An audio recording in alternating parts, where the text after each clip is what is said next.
دریائے سندھ جنوبی ایشیا کا سب سے بڑا دریا ہے۔ اس کی لمبائی 2000 میل یا 3200 کلومیٹر ہے۔ اس کا مجموعی نکاسی آب کا علاقہ 45 لاکھ مربع میل ہے، جس میں سے یہ پہاڑی علاقوں قراقرم، ہمالیہ اور ہندوکش میں 17.5 لاکھ مربع میل بہتا ہے اور باقی پاکستان کے میدانوں میں بہتا ہے۔ چینی علاقے تبت میں ہمالیہ کے ایک ذیلی پہاڑی سلسلے کیلاش کے کنارے پر موجود جھیل مانسرو کو دریائے سندھ کا منبع مانا جاتا ہے۔ اس جھیل میں سے دریائے سندھ سمیت بر صغیر میں بہنے والے 4 اہم دریا نکلتے ہیں۔ ستلج ہاتھی کے منہ سے نکل کر مغربی سمت، گنگا مور کی چونچ سے نکل کر جنوبی سمت، برہم پتر گھوڑے کے منہ سے نکل کر مشرقی سمت اور دریائے سندھ شیر کے منہ سے نکل کر شمالی سمت میں بہتا ہے۔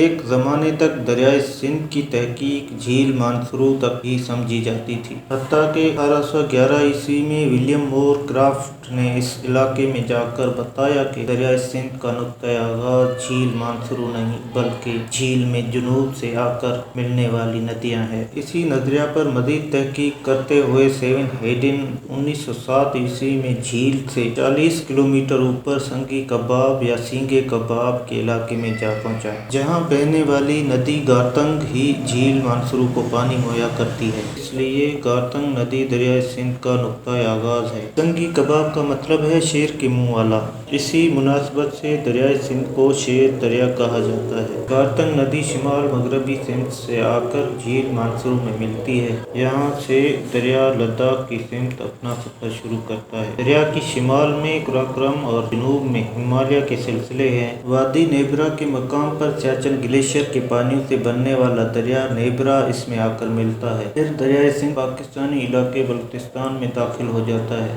دریائے سندھ پاکستان میں داخل ہوتے ہی سب سے پہلے دریائے شیگ اس میں آ کر ملتا ہے، پھر اسکردو کے قریب دریائے شیگ، مزید آگے جا کر ہندوکش کے سائے میں دریائے گلگت اور پھر ناگا پربت سے آنے والا استور دریا ملتا ہے۔ مزید آگے جا کر ہندوکش کے سائے میں دریائے گلگت اور پھر ناگا پربت سے آنے والا استور دریا ملتا ہے۔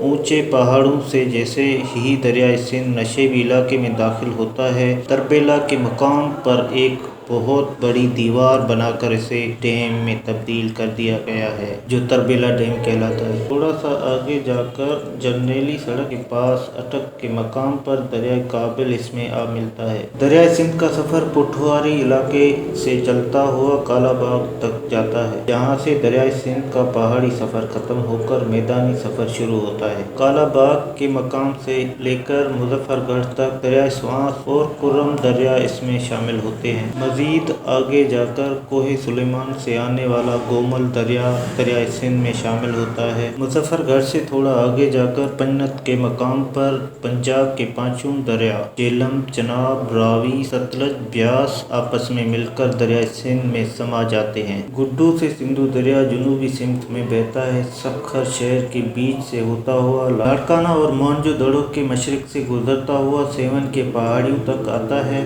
حیدرآباد کے پہلو سے گزر کر ٹھٹہ کے کیٹی بندر میں چھوٹی چھوٹی سی بہت ساری شاخوں میں تقسیم ہو کر بحیرہ عرب میں شامل ہو جاتا ہے۔ دریا کو یہ اعزاز بھی حاصل ہے کہ اس کے نام پر سندھ کا نام پکارا گیا ہے۔ خیبر پختونخوا میں اس دریا کو اباسین یعنی دریاؤں کا باپ کہتے ہیں۔ اس دریا کے کنارے آریاؤں نے اپنی مقدس کتاب رگ وید لکھی تھی۔ رگ وید میں اس دریا کی تعریف میں بہت سارے اشلوک ہیں۔ یہ بر صغیر کا واحد دریا ہے جس کی ہندو پوجا کرتے ہیں اور یہ اڈیرو لال اور جھولے لال بھی کہلاتا ہے۔ اس دریا کے کنارے دنیا کی ایک قدیم ترین تہذیبوں میں سے ایک منفرد تہذیب نے جنم لیا تھا۔ قدیم زمانے میں اس دریا کو عبور کرنے بعد ہی وسط ایشیا سے بر صغیر میں داخل ہو سکتے تھے۔ یہ دریا اپنی تنوع اور خود سری کی وجہ سے بھی شیر دریا